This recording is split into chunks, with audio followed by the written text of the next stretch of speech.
Hi friends, இப்போ நம்ம RK Electricals and Power Tools பார்க்க போகிறது பார்த்தீங்கன்னா ராக் சைடோட ப்ரெஷர் வாஷர் காரு பைக்கு இதுக்கெல்லாம் வந்து நம்ம வீட்டிலே பண்ணிக்கிறதுக்கு தான் மாடல் பார்க்க போகிறோம். இதில் பார்த்தீங்கன்னா ஹை ப்ரெஷர் ஓஸ் 1 நம்பர் வந்திருக்கு, இன்லெட் ஓஸ் 1 நம்பர் வந்திருக்கு, சோப்பு தண்ணி சோப்பு ஆயில் இது அடிக்கிற கேன் ஒன்று வந்திருக்கு, எக்ஸ்டென்ஷன் ராடு அது ஒன்று, அதுக்குண்டான ஃபில்டர், ஹோஸில் கனெக்ட் பண்ணுறது, மோட்டரில் கனெக்ட் பண்ணுற கனெக்டர், இதில் ரொம்பவே ப்ரெஷராக கொடுக்கக்கூடிய அந்த கன் இதுதான். அடுத்து பேக்கிங்கில் பார்க்க போனீங்கன்னா மிஷின், இது நல்லா ஹை பர்ஃபார்மன்ஸாக இருக்கும், ஃபுல்லி காப்பர் வைண்டிங் தான். அது போக நீங்கள் இது இந்த மாடலை பொறுத்தளவில் நீங்கள் வெளியிலையும் மோட்ரு எதுவும் காயில் போச்சு அப்படிங்கிற பட்சத்தில் காயில் கட்டிக்கலாம், ரீவைண்டிங் பண்ணிக்கலாம்.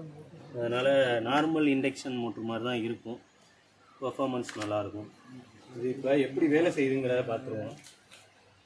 இதில் அவுட்லெட் ஹோஸில் இதோட ப்ரெஷர் ஹோஸ் கண்ணை மாட்டணும்.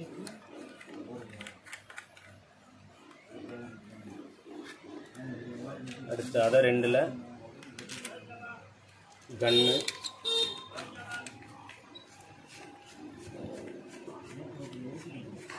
இதெல்லாம் வந்து நல்லா தெரியும்.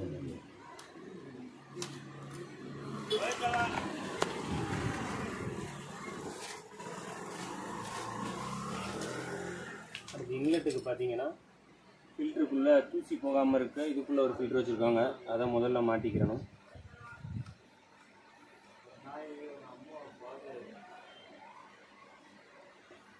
அப்புறம் இந்த ஓஸில் பின்னாடி இருக்கக்கூடிய நட்டை கழட்டிட்டு நட்டை உள்ளே போட்டுட்டு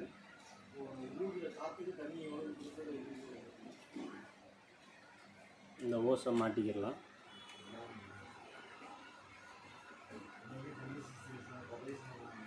அதை 2ல் இதோட ஃபில்டரை மாட்டிக்கலாம். இது வந்து ஈஸி ப்ளக் அண்ட் ப்ளே தான். இதை அப்படியே நம்ம இதை ஓப்பன் பண்ணிக்கிட்டு உள்ளே தள்ளிக்கிட்டு இதை விட்டோம்னா லாக் ஆகிக்கும். இது நம்ம இப்போ இந்த வாளி தண்ணிக்குள்ளே போட்டுடுறோம். இருக்குது ஆன் ஆஃப் சுவிட்சு, ஆனு ஆஃபு. இப்போ நம்ம எப்படி இதோட ப்ரெஷர் இருக்குதுன்னு பார்க்க போகிறோம். மோட்டர் ஆன் பண்ணிக்கிட்டு இது வந்து எப்படின்னா ஆட்டோ கட் ஆஃப். நீங்கள் தண்ணியை வந்து லிவர்லேருந்து கை எடுத்துட்டிங்கன்னா ஆட்டோமேட்டிக்காக ஆஃப் ஆகும்.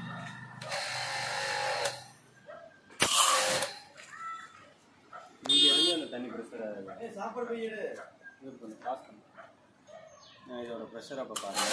இது ஃபுல் ப்ரெஷர்.